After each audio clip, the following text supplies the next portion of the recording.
Welcome back to the Talking with Tiffany show. I am super excited about today. We have a little bit of technical difficulty, so if it starts to break up, please bear. I do not know what is going on. Just have to move because I really want this guest to get all the shine, and so um, if I might have to do, but just letting people know this episode today is it's and some of us get to a point where when we get to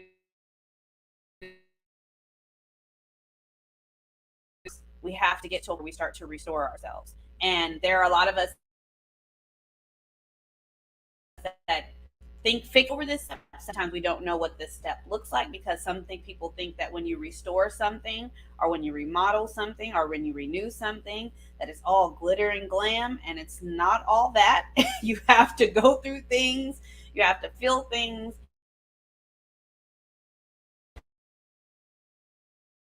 and this is what that episode is about, and teaching the tools, because I want people to know about the tools and not just know about the information. Like, know that we're real people going through real situations and all things. So, excerpt out of my book, it says, "You are the key." Today we're talking about you. I have a good friend that often and frequently reminisces him about himself playing basketball in the 1980s. He never made it had dreamed of becoming. On numerous occasions, I wanted to ask his parents. Unfortunately, he doesn't take the place of disappointment quite frequently.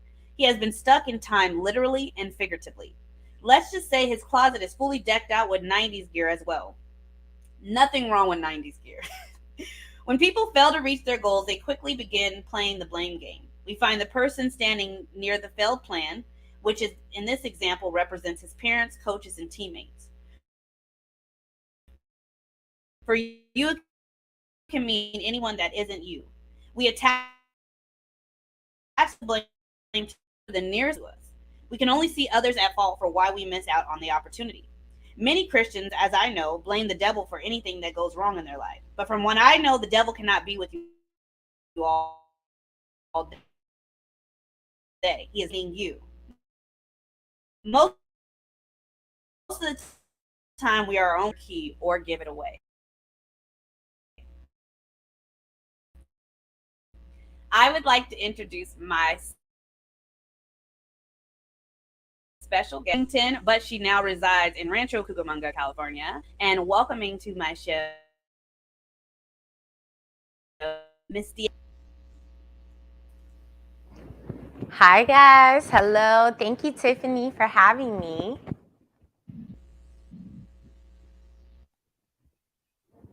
You there, Tiffany? How are you? I am good. I'm like nervous about this topic It's a little because I'm laggy. like,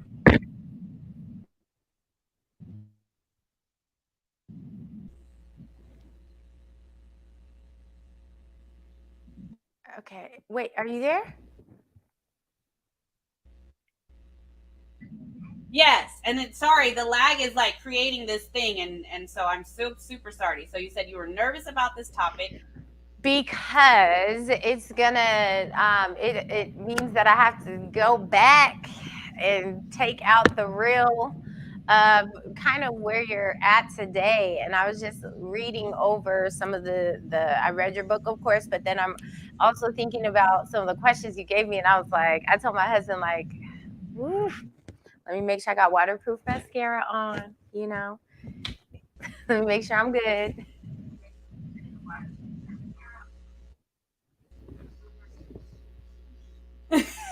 That's good. Yeah. I might,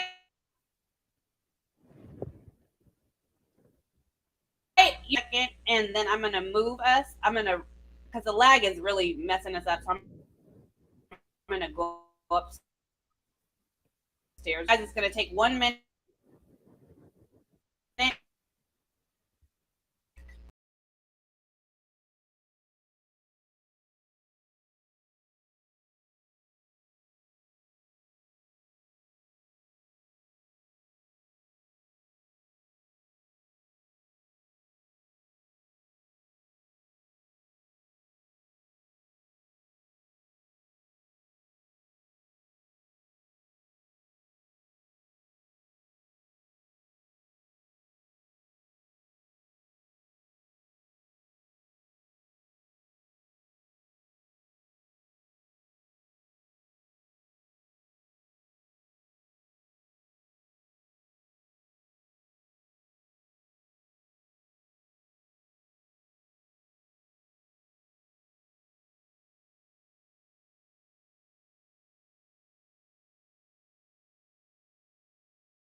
You're muted. All right, we got some better internet. Yes, much Okay, better. let me put this over here real quick. So sorry. Normally I can do where I'm at, but today I don't know what is going on. Yeah, I was like, it was like a delayed reaction, but we're here. We got Yes, it. we are definitely here. Okay, so I have to use my phone now because I had two screens and my notes and stuff. And so you were talking about you were doing some research. So go back and tell people like what were we saying? You were saying we're about this topic. Oh, so this topic, restoration, like it brought up so many stages in my life. I even thought about when I first met you, like surrounding a guy. Like it was just, it's interesting just where I was even then and where both of us were then and who we've become now is totally different. So it wasn't like when I was saying that I may get teary-eyed, it wasn't because it's like of like sadness. It's more of like, wow, Yeah. like who I was then in every phase. There's been some form of restoration that's happened. And but I'll let you get into your questions. But there was like, I was reading those questions, I was just like, man, it was just kind of taking me back to a different Deandra. I love that because I think sometimes we often forget where we come from. And so Mm-hmm. it's hard to be thankful Yeah. for where you're at. Even in Yeah. even in the tough times, where you get to something you're like, I literally just said this. I was like, God, everything's going wrong today. And I was just like, but yet here I am, God. Yeah. And it's funny that you say that because sometimes we can get so stuck in our current circumstance and not have the opportunity to look back at how far we've come and to be grateful in that moment. So I'm a real goal-oriented person. And when I achieve my goals, not all the time do I take a step and say, oh my gosh, I achieved these goals. This is great. It's like, I'm already on to the next. So it doesn't make me appreciate what happened. And then I'm hard on myself when not every single goal happened in the time frame that I thought it should happen. So then I get Yeah. into this weird, like, I get into, my husband calls it, oh, she's in her Deandra mode. And it's like, you have so much to be grateful for. Right. And so when you can look back and see, so now what I do is I write all my goals down on a piece of paper. And when I can check them off, I'm like, you did that. You did that. Right. Stop and like be grateful, be thankful, thank God, and be grateful in that moment before you move on to the next big thing. And That that's kind of where I've been. Yeah. I love that because I often forget, and I had to say this just like probably about a month ago. Something had happened, something great, and then I said, "Calm down and enjoy the moment." Mm-hmm. sit in the moment, don't rush and be like, well, what's next? Yeah. It's just like enjoy the moment. Yeah. And sometimes we forget that, you And know. it's like, what are we rushing for?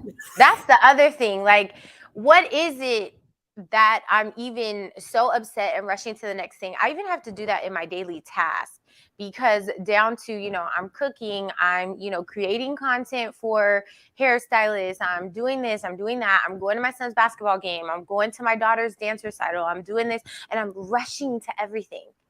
Come on, I like get on my husband, like, we're walking out the door. He's like, "Oh, I gotta go to the bathroom." What now? Like, and he's like, "What are you rushing for? We're gonna be there like an hour early."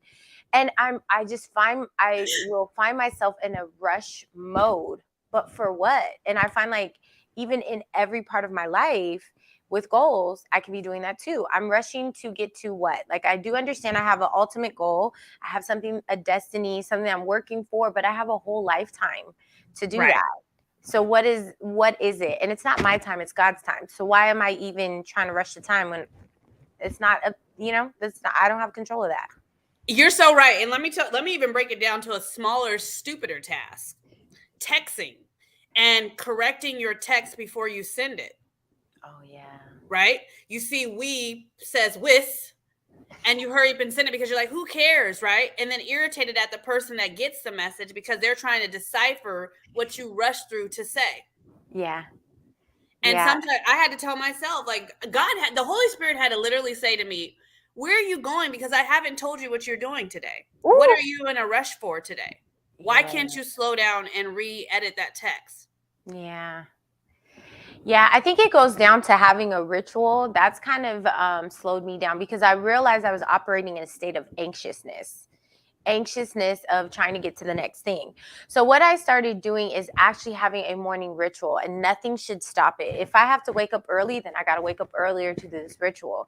And if my daughter wakes up, okay, she's 3, I might have to adjust it, but honestly, before I roll out of bed, not checking Instagram, not checking my emails, which will put me in a state of anxiousness because I got all these people to text back, email. There's already an issue because I'm dealing with people on different coasts. Like, a lot of the people I coach, they're like on the East Coast, or you know what I mean? So I'm technically the late one.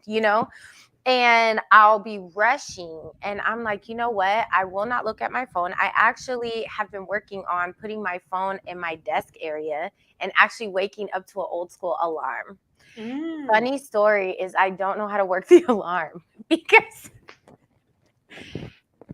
and that's how we woke up in high school, you know what I Yeah. mean?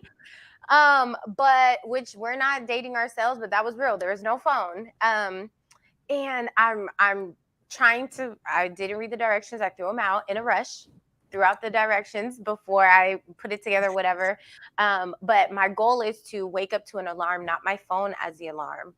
And to, before I put my feet on the ground, say, thank you, God, for waking me up this morning. Thank you for this, and then go into a stretch or something, just something for me first before I start taking all of everyone else's tasks on my plate. And that's kind of what I'm working on, right? Because I'm not, I love it. yeah. I love I'm it. working My on. morning ritual is I get up and I read my Bible every morning. And so and it's on my phone, and I'm not woken up by alarm. Literally, that's like, it's the best alarm, but it's the suckiest alarm because you're like, why am I up? Yeah. But I get up about around the same time every morning, and the same thing is I read my Bible, but before I open any other apps, Mm-hmm. the Bible app has to be the first one. And I think I'm like 270 something days like straight because it was a habit that I had to get into. And I think Yeah. I've been doing it for like 70 something weeks because some days I missed. Yeah. And then but straight I've been 270 days straight. That's But what's like, up. and I'm like, I don't know what it's like not to be like that. And Yeah. when you create a morning a a morning ritual like that, you recognize, like, you're like, what is life without this? Mm-hmm. And so that's one thing that I was even recognizing. But getting into self restoration, is, and I like to tell people just this, is that anytime you put yourself, the word self in front of the word, you limit the word in front of it. And so we want people to give the word full authority and Mhm. not limited just because self is put in front of it. And Mhm. so restoration is the act of returning something to a former owner, place, or condition. And so the example is the restoration of Andrew's sight, like restoring something. Can I ask you, what are, even just recently, what is something that you have restored or renewed? Wow. That actually, my marriage. So, we had gotten to, well, before we were always together. Like, we worked together, we opened a salon together, we did church together. He is the minister of music at the church we went to. I was praise and worship leader. We lived together. It was everything. We were always together. What we found out is, as you know, we did a different church. We started not working together because I'm taking a different career path, so we no longer have the salon, and so we weren't spending the same amount of time together. So what happened is we started creating our own separate lives. Like, he had his interests, I had mine, and like the only time we kind of connected was like in past. Also, he's a night owl. I'm not. I'm like 10 to 3. That's where I'm at. I'm not a morning person. I'm not a night person. I'm like 10 to 3. That's where I'm at. Right. So we were like passing each other. You got the kids? Okay, cool. You cook dinner? You'll get her dressed for bed. We were passing each other. So we realized that the reason why this was happening is we never had to make a conscious effort to spend time together because we were always together. Mm. So it was like, even our conversations were very quick. Like, oh, you did this today. How was your day at work? Oh, great, great, great, great. Done. Move on. I gotta go to bed. I gotta wake up at 5:30. Oh, okay. Well, we're just passing each other. So the restoration happened when we recognized that we were passing ships. We were not doing life together. We were doing life separately and just slept together. You know what I mean? That was Yeah. it. And we had to make a conscious effort to make time for us and family. So, Bel Air's out. We watch Bel Air as a family and we talk about it. Um, Girl, that is a good show. That is a great show. If you guys have teenagers, you guys should be watching it with them and Yep. talking about the things that are going on in that show. That's what we do.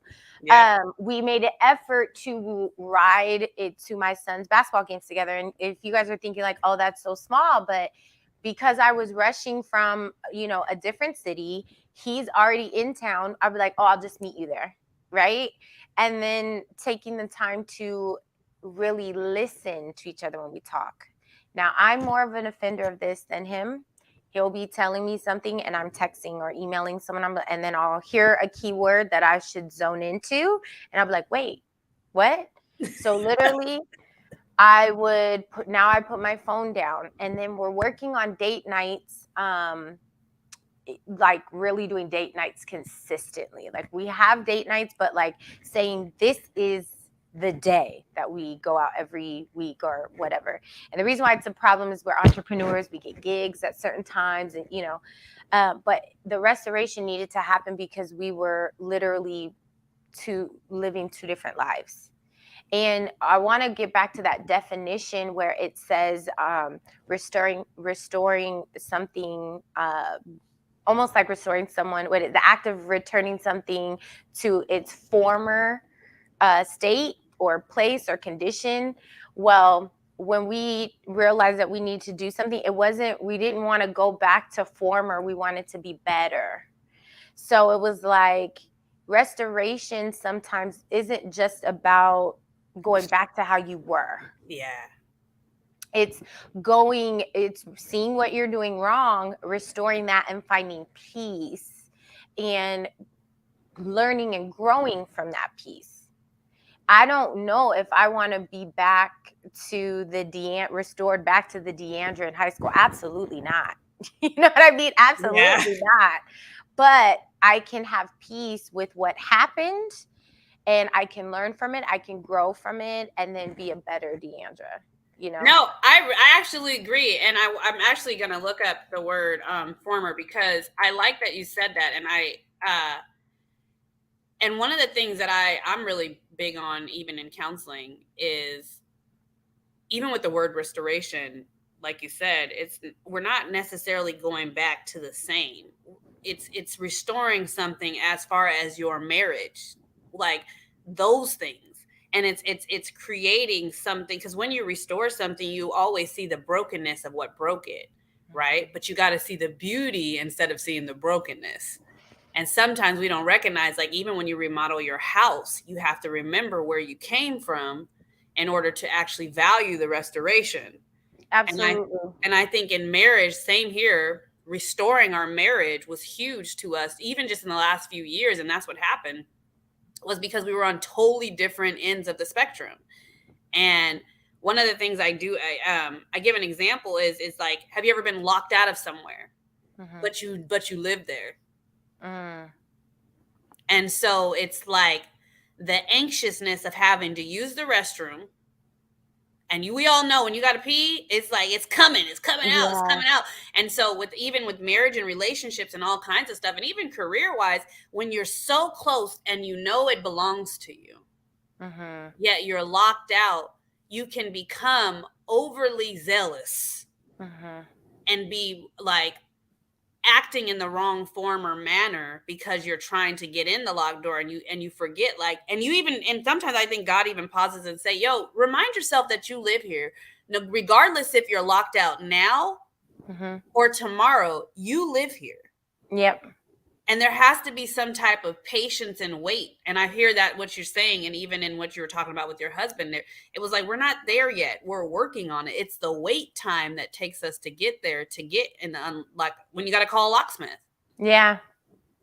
Yeah. The weight. Ooh, the weight. The wait. That weight is hard. And Yeah. I think sometimes people don't even realize when you're waiting, that's the time God gives you to be grateful. Yeah. So the funny thing about waiting, so I'm a person that likes to control every aspect. I plan everything, and it's not like I have to control it, but it's like if I see something not working, I'm like, okay, how can we fix it, right? How can we get it going? And so I like to, it's funny because I'm like, you I'll ask God for something. And I know a lot of people do this. You ask God for something and you ask for how, right? And you don't hear what you think you should be hearing or in the time frame. And I know that God will deal with me because I'll be saying, like, God, like, what is it? I won't move until you tell me to move, blah, blah, blah, blah. And the whole time I'm not giving him the steering wheel.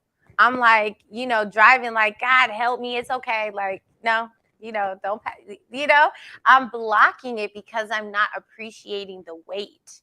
The weight, like sometimes the answer is in the weight. Right. And we are already thinking about, like, we'll say the words like, oh, I won't move until you tell me, I'm gonna listen to you, let me be still so I can hear you, and we're not doing any of that. And what does that even look like? I have a friend who'll say, oh, but faith without works is dead. Oh my God, I hate when people say that, when I'm like, yes, that is true, that is part of that scripture, right?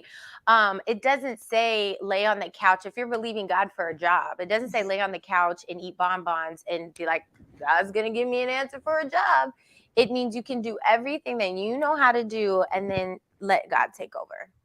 So Yeah. no, I'm not going to be on the couch eating bonbons and not doing anything, but maybe I'll start working on how to interview.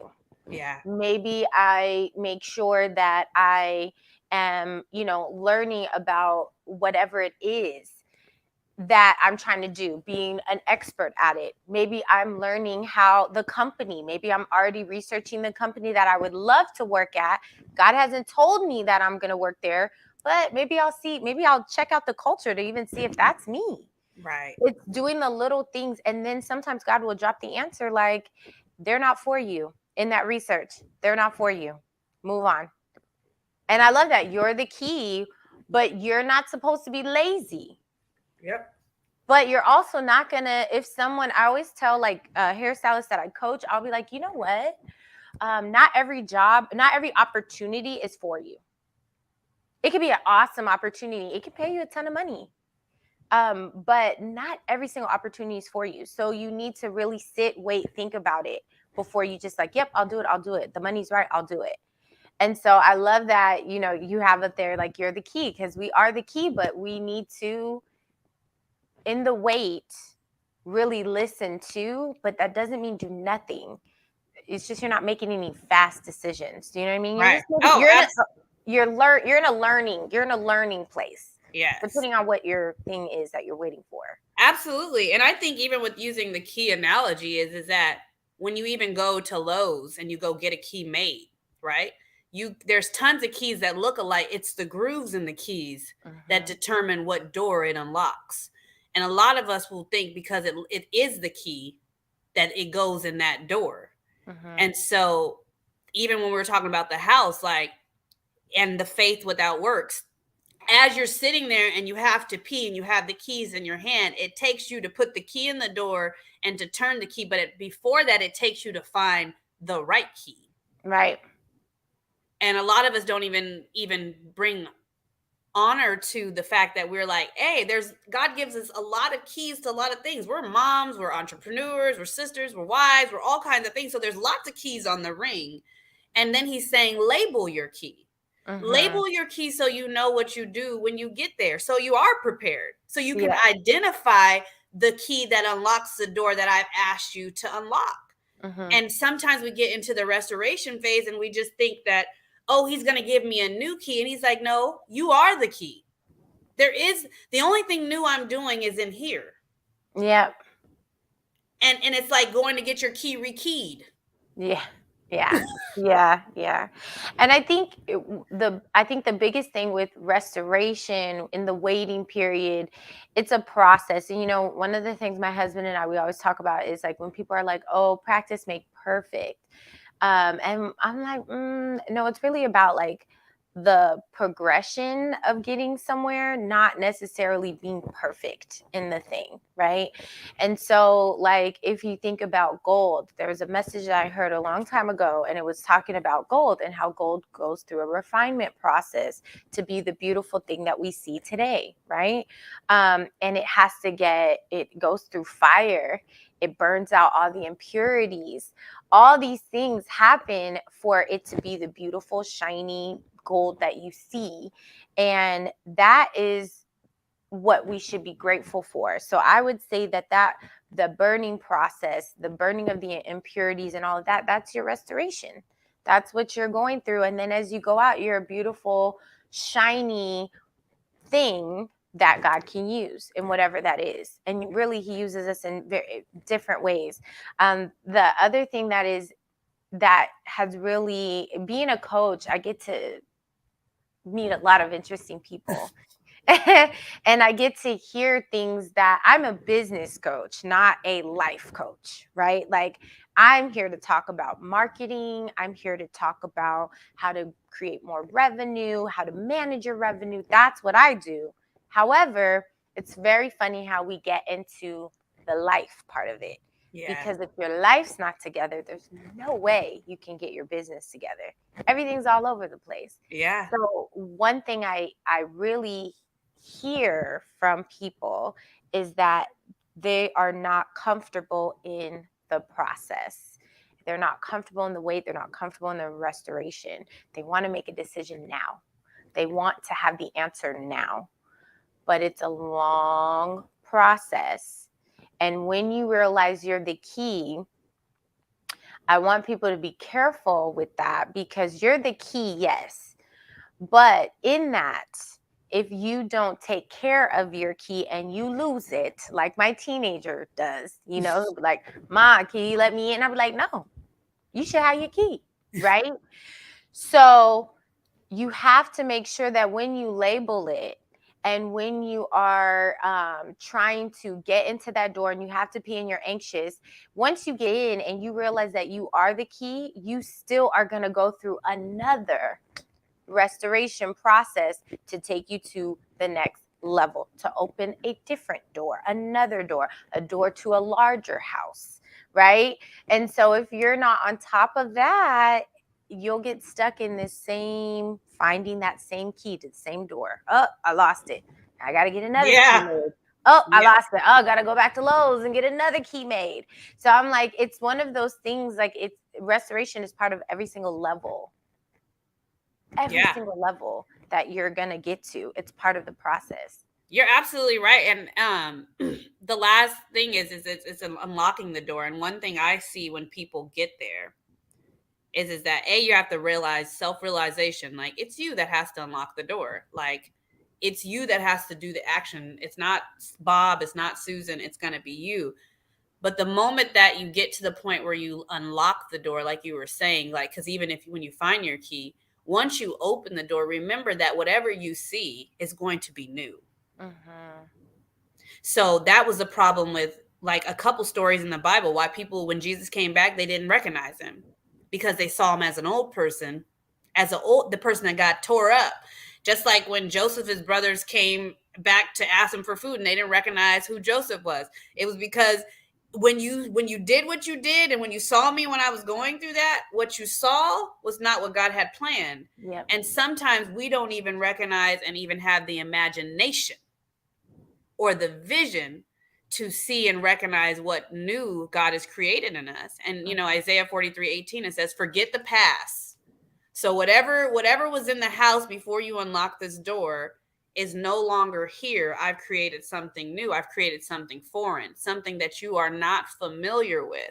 Mm-hmm. And if you don't get a grasp on that, if you go looking for everything that you used to have, this newness is not going to be new. You're going to bring back all the stuff in an old house. And I think it's really funny because people do this a lot. They will carry around something and be like, well, this is what I do. This is what I do. No, it's not what you have to do.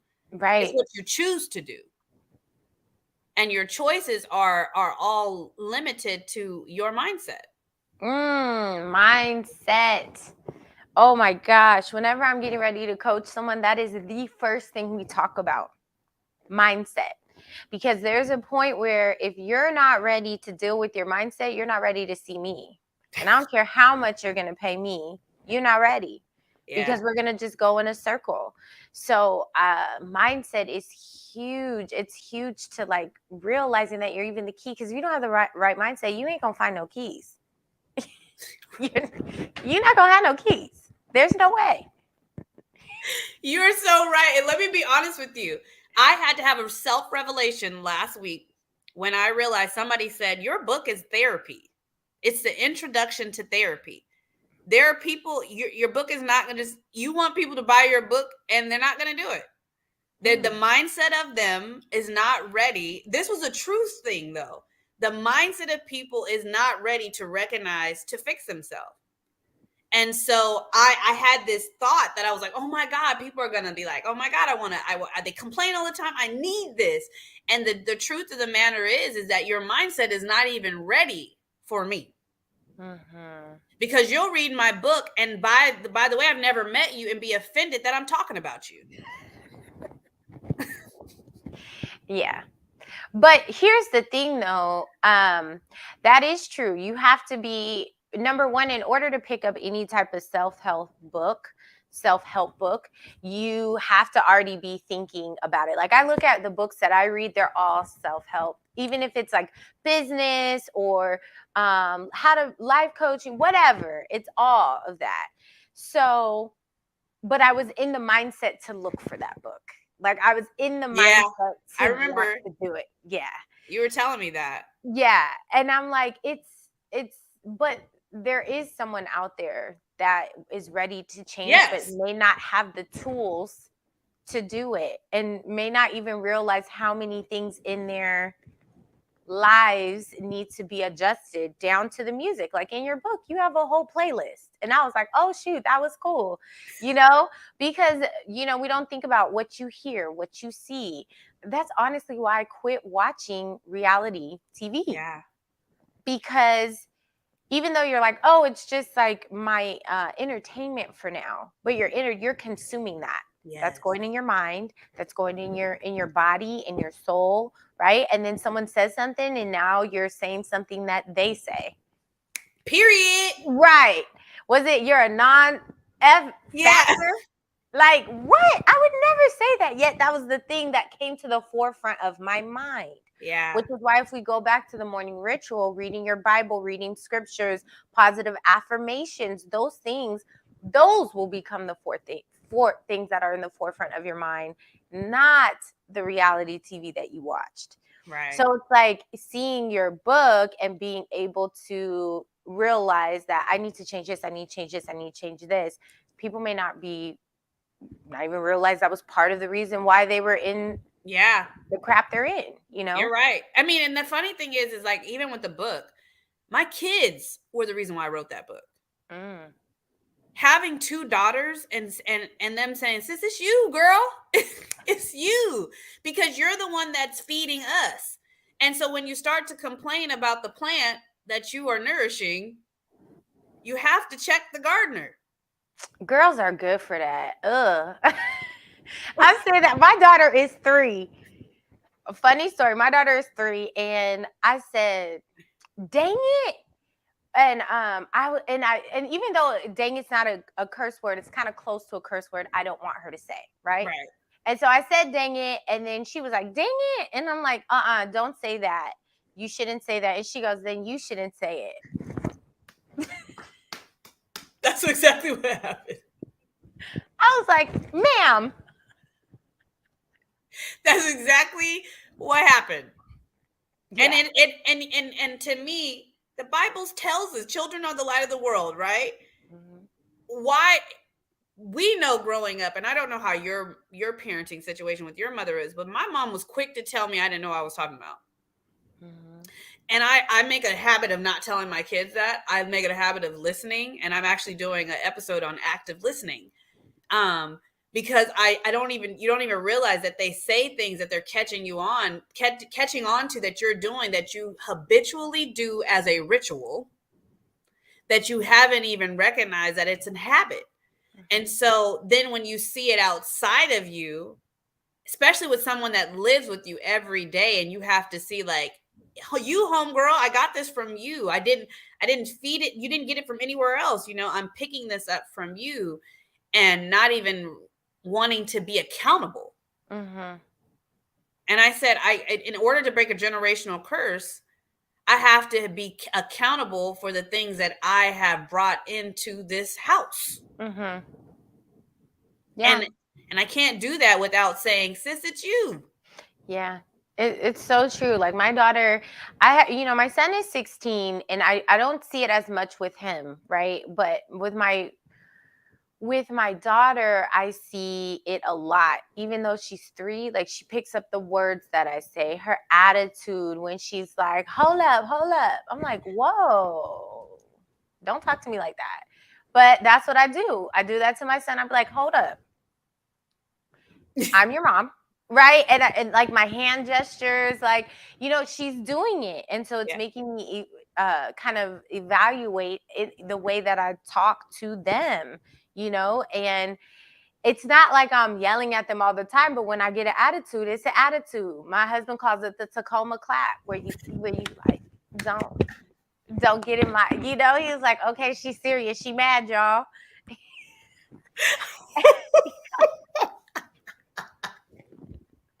Oh gosh.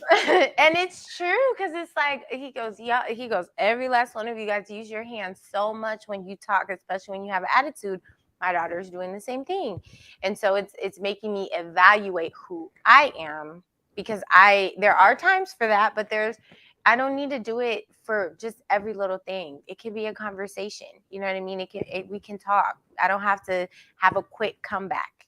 I don't have to, snap back at you just because you asked me something that I think was stupid, Right. So I love that. And you know what? I'm getting comfortable with saying, when I bring something in the house that doesn't belong or it's old, please remind me without me being offended, so I can take it back out the house. And I'm trying to get better at that, because when you do restore something, you are quick to try to bring in old things. And so I want to make sure that people also have the ability and the availability to hold me accountable for what I'm trying to set in this house, the tone in this house, right? And Yeah. nobody can do that. If I was telling my daughter this, I was like, she was like, yeah, sometimes I'll be listening to you. I said, yeah, I know. I said, but let me tell you what else I know. You also be ignoring God. And she was Mm. like, how you figure? I said, because I know for a fact you know the difference between right and wrong. And I said, and I know for a fact there are times when you're doing stuff and God is saying, I don't think you should be doing that. So what I'm clear about is that you ignore the both of us. Mm. And she was like, I have to leave. And I was just like, but that's the truth. And some of Yeah. us a lot of us adults are like that, where you hear, but you ignore, Yeah. and I want to be very in where I'm at and in my life now. And like, it's so funny because like you said in the beginning of how we met, how we knew each other, and like all that stuff. I now am like, I'm living a life of full of purpose, full of God's will. And what can I do to have people transform their mind, not to my thoughts, but to the truth, to the God's Mhm. thoughts, and to where they need to be in their purpose. And I'm like, what more to do than to talk about how I've restored myself, Yeah. how you restored yourself. Two beautiful black women, you know, and me, I'm on my second marriage, and I'm like, this is gold. Like I'm so great, but and not and people think that because you did it wrong, like you might have done it wrong, and be having a kid, the first time and stuff like that, because my kid is from my first marriage, and so seeing that, but seeing how God has redeemed me, how He's Mhm. restored me, how things are like, oh, that's not the Tiffynee that you did know, and to me, what I also was going to talk about former restoration. God brought this to me, who He created us to be Mhm. is what we're restoring. Sometimes people think restoration goes back to the dysfunctionality of what you created. Yes. It's no, you're restoring what God created, what God's will and purpose in your life was, and that's the restoration phase that we are talking about. Me and Deandra both somehow somewhere got a revelation on who we were supposed to be and who God called us to be, not what Tacoma told us we are. Yeah. Wait. Let me tell you about Tacoma, Washington. That is Washington State, you guys. I remember feeling that I never belonged. Yeah. I never belonged. Like I would feel uncomfortable. I was born and raised there You know. and felt like I never belonged. And as soon as I graduated from college, within a month, I had moved to Daytona Beach, Florida to go to Bethune-Cookman and go to college. I went so far away. And every time I would come back and hang out with my friends, that stayed there, I would feel even further removed because they're still talking about Sprague, Hilltop, all these bean pies. I'm like, I'm so far from that. I don't even know. So I found myself realizing that I no longer wanted to come home as frequently. Mm. I no longer wanted to, talk to the people that were living and staying in Washington. Well, that was wrong too, because guess what? I graduated from college. Um, let's just back up. I had my son at 19 with my high school sweetheart, 1920, right? With my high school sweetheart. And that was just whatever. We'll just skip past that. Then I finished college with my son. I then moved to Atlanta, Georgia. Thought life was great, and I thought I was going to be this big PR person. I was working at a firm, all this stuff. God was like, "That is not what I told you to do." Mm. And even though I was having a good job straight out of college, I ended up I was sad every day I would come to work. And I did not know why. I'm like, I'm making good money. It's me and my son. We're eating. We're like, what is it? I don't love it. I started praying like, Lord, if I'm supposed to be here, I pray that you give me the right attitude to stay here. If I'm not, give me a sign. Do you know I was laid off the very next week? Yes. Is that not a sign? He was like, oh, you're a baby Christian, so I'm going to just let you have it. Right. So then I was like, how could I? How could I? Guess where I had to move back?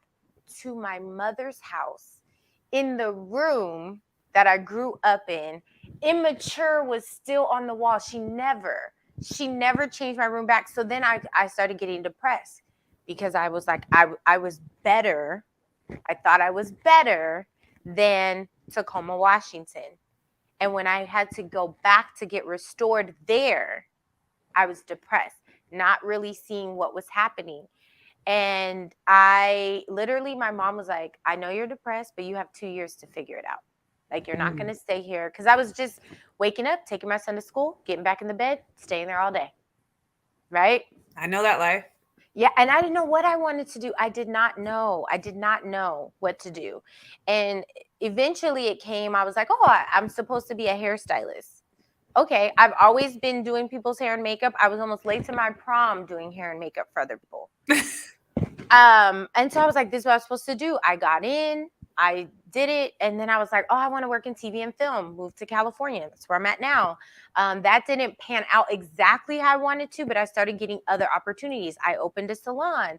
Then I had more kids. I had my daughter. I was like, oh, you know what? I want to be in a suite. And so I'm just skipping past all these things. But then finally I was like, no, I'm supposed to help people build their businesses. Yeah. But why did I have to go through all those steps? Because I couldn't be the coach that I am today if I hadn't went through all those things. So when I'm coaching people, it's not because I know better. It's because I've literally been there. Yeah. I've been broke. I've had to live in with my mom. I've started a business from scratch. Doing hair was my second career. I went to college for public relations and advertising, minor in business. And I went to hair school after that. Like, it was all these things. And so I realized at some point, like, I went to college so I can understand the business aspect of it. I owned a salon so I could help salon owners. I had to be broke so I know what it's like to start from zero and have nothing else, Right. And that was all part of the restoration, but I'm not better. I'm not better. And that's where God was like, let me bring her back because she thinks she's better. Let me bring her back to the very place that she thought she was too big to be in it. Tacoma, like, who's that? I'm not from no tack town. What's that? But God was like, no, you're not better than. You're not better than. I made connections with my old friends. I got to know them better. I got to, you know what I mean? It was like, and now I'm seeing like a lot of those people like you are doing other things. Yeah. And it's just crazy how God, like, I had this whole full circle revelation of restoration to be here now. If I could be fully honest with you, I really wish I would have known some of that. Oh. And just to be honest with you, because sometimes you get to a point, I think this is going to be so good for people to watch. You get to a point where you're like, I can't go on. This is too much.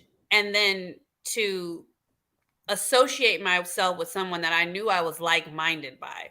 There was something when I first met you, you were just drawn. You were beautiful, but I was just like, I didn't really talk to you like that, but it was just like, oh my God, she's so bomb. And your spirit, but it was your spirit that outshined your beauty. And I could see that. And it was different, you know what I'm saying? Because there's a lot of beautiful people, but their spirits don't match what they have. And so it's funny as you're telling the story, because I'm listening to the Holy Spirit and I hear him saying, like, same thing he did with me, where you went to school, you did all this stuff, same here, graduated, bachelor's degree, got all this stuff, went to school, had great jobs, could change companies, could do major things, but just wasn't hitting it. And then God just said to me about you is that it's because I didn't give you what man gave you. I gave you what I gave you, which was now you're a business hair coach. Nobody gave you that name but God. Mm-hmm. No school, no money that you paid for. It was experience and the weight. Yeah. That's what he equips the call. He called, you know what I'm saying? Mm-hmm. And so me too. Like I was going to do something. I did something for the NBA. They asked me to take the sexologist off, which I paid for, mind you. I paid to go to school and do that. And they had me put relationship coach. And God was like, I gave you that. I gave you spiritual life transformational coach. I gave you that, not man. And so sometimes with restoration, we have an idea of what we think. And then God's like, but I have a greater idea. And you can never match that. And so as I'm sitting here listening to you talk, funny thing is I tell people Tacoma for me was soil that I needed to be planted in. Mm. When God was ready to transplant me, that's what he did. And when you transplant into better soil, you're able to feed more that are willing to eat things that they weren't used to eating, and it doesn't really grow right up there, right? Mm-hmm. And so that's the way I look at Tacoma. It's like it is a part of me. It's so much. And funny thing is, like, even with my conference right now, there's a big company in Tacoma that's sponsoring a large part of my conference. Tacoma is supporting me, and God Yeah. told me that. He said, I will change the minds of the people that used to not like you before I share you with the world. And Mm. that's literally what's happening. And sometimes we don't even think, we give something where we grew up such a bad rep Yeah. and stuff. And it was like, no, it's just I didn't feel great in that. And God's like, yeah, you weren't supposed to. I was draining you. Yeah. Yeah. So for me, I get it. Like it's been the biggest thing. And it's funny because my last question is, have you asked yourself, sis, is it you? And you just said your sis, is it you moment where you were just like, boom, there was it at. And that was mine too, where it was just like, you've called me for greater. And it wasn't for my own purpose. It was to give, it was to change, it was to transform. And that's what I'm doing, and through the works of it, it ain't easy.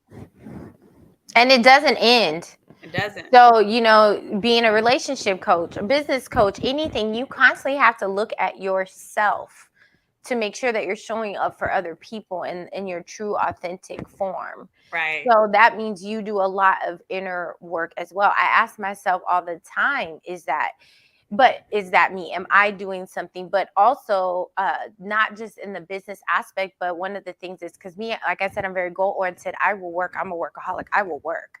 Right. But taking a step back for my family, are you showing up for your family, or are you showing up more for work? You know what I mean?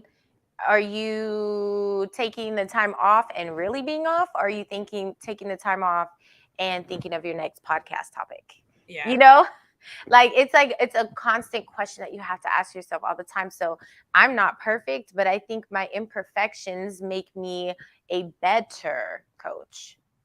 Right. Which is And you know what? And I think even with the word perfect, I tell people the word perfect just means complete. Yeah. And sometimes perfect for me, some things are perfect and some things are not meant to be, because God's not finished with me. And so I never should be perfect. Things that I do should be perfect because they should be complete when God gets done with them. Mm-hmm. But for me and you, we won't be perfect until we sit in heaven. Like, yeah, that's what I did Yep. that, and stuff. And so my goal and my strive is to be perfect at the end of my life. Is to be complete. Is to Yeah. do everything that I was told to do, and to fulfill what I need. And I get what you're saying. There's so many people that put the emphasis on the word perfect, but if you know what it means and you know what you attach it to, then you know how to use it. Yeah. And Yeah. stuff. I want to thank our guests for joining us, and because I'm going to respect your time, and I appreciate you so much. Can you tell people how they can get in contact with you and all the things? Yeah, so my website, deandragiselle.com. If you are just an entrepreneur, a business, whatever, I do put my content to hairstylist, but it's good for entrepreneurs as well. DeandraGiselle.com. I'm on Instagram as Deandra Giselle. So guaranteed, if you Google Deandra Giselle, all the things will pop up. It will. I did. I Googled it last night. All the things. You're like, dang, yeah. I was like, yeah, that's my girl. Thank you so much for joining us. And everybody, I hope you have an amazing Sunday. Join us next Sunday or join us on IG Live on Wednesdays for just random topics that we do. And have an amazing day. Bye.